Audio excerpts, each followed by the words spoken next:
So you can see when you go in there, you can see the remains of military buildings. There are some around that area. We have some beaches around here, and in this place here, actually inside of there are some restaurants. But I really wanted to really show you what is really taking place inside of there. I wanted you to actually see, but I asked the people and they didn't allow me to come in. But what I really want to appreciate is the fact that we were not able to come in here. We would have not had access to inside of here, or even Sandals Grand would have not been able to be there if it was not for the work of people like John Compton. And that is very important, because when you look even on the website of the St. Lucia National Trust, they will talk about the pirates that came here and all of that, and some of the pirates that were occupying these areas. They will talk about Europeans that came in and all of that. But one thing that is lacking is, in St. Lucia, we learn the history and the great exploit of Europeans and others. But the people that are among us, we demonize them, we criticize them.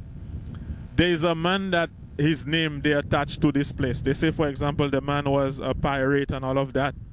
And I will not remember his name. I'm not interested in his name. Because some of the Europeans, some of the pirates and the conquistadors and all of these people that came to do things in the Caribbean, some of these people were people that were in jail. When you're in school, they teach the children about Christopher Columbus, Oliver Cromwell and all of those people. And who are these people really? Do you know who these people were? Do you know the nature of those people? When Europe was sending some of these people with Christopher Columbus, they took some people from jail to send them, because they said these people are already jailed, they are rapists and all of those things. Let them go. If they die, it is okay. But what happened is, imagine on the website of these people here, you will see the name of Europeans that had something to do with that Pigeon Island place there. But you will not really see the names of our leaders. It may be on their website, I'm not sure. But when they talk about the actual annexing of the Pigeon Point to the mainland, they talk about the government of St. Lucia, which is good. But you do not hear any talk about John Compton. You do not hear any talk about that. You see, what happened is, in this country, we allow partisan politics to make us disrespect our leaders and St. Lucians who achieve greatness for us. Because regardless of which political party that one supports, we have to acknowledge that definitely people like John Compton contributed to the country. And the reason why we are standing on this land right now, it is because of the works of John Compton. So you do not have people like John Compton in your history books, but you have all kinds of people, questionable people from Europe, who are probably rapists and murderers. You know their names, you know everything about them, and the year they did their exploit. But then you do not want to highlight the names of the great people that we have, like John Compton, because of your partisan politics. People like Kenny Anthony. If Kenny Anthony did any great thing in St. Lucia, his name is supposed to be there for us to see. We're supposed to know about him. If Philip J. Pierre or Guy Joseph or Stevenson King, Chasney or anybody, even people like Derek Walcott and others, anybody, any St. Lucian who do any great work to benefit humanity and to benefit people and to benefit the country, we're supposed to know about them, we're supposed to highlight it, and we're supposed to recognize the achievement of those people. And do not allow partisan politics to make us forget about those people and to bury them. You have people like, let me just give you an example. People like Von Lewis. When I was growing up as a young guy, you heard about Von Lewis working the OECS and places like that. Now, Von Lewis became Prime Minister of the country, and then he had some situations and he lost, I think he lost power and all of that. Another man, another St. Lucian, another black man named Kenny Anthony degraded berated, insulted, and brought the man very low. Disrespected the man, even in his books. He disrespected Von Lewis, a man who did so much for the Caribbean. And then, when Von Lewis came onto his political side now, they started behaving like he was good. One time I remember going on the market step in the night, and some of the guys from the Labour Party were saying nice things about Dr. Von Lewis and all of that. And then it was so shameful. They said now it is water under the bridge, water under the bridge. A man that they said so many bad things about. They destroyed the guy's reputation, and now they're saying it is water under the bridge. We do not do those things to our black people. We do not go and write books to disrespect black people in this country. And then you remember the names of these other Europeans, some of which you do not even know. Some of these Europeans that you have in the history books were rapists and murderers. And then our people, our own professionals, our people who did great things in the Caribbean like Von Lewis, you want to denigrate them and disrespect them in your books. But then you want to glorify people like Christopher Columbus that you do not even know about. And who is doing those things? The very people who are supposed to be leading you in the truth, telling you the truth, telling you to like support your own people. The prime ministers, that's what they're supposed to be doing. But they are the ones that are destroying their people. They are the ones that are destroying the reputations of people. A man like Von Lewis, who did so much in the Caribbean, and then for it to try to disrespect him, and whereas here you want to talk about some white people that probably had very questionable reputations. So this is one of the things I really want to bring out in this video, that we as a people, we need to stop insulting and disrespecting our own people.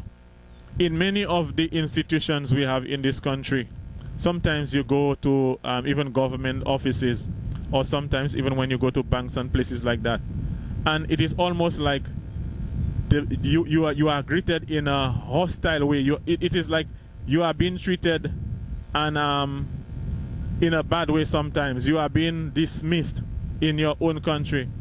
And whereas when other people come here, like a white person will come here and they will welcome them. There are people from other Caribbean countries who come to St. Lucia to live. And generally, I find some of them have gotten very bad reception.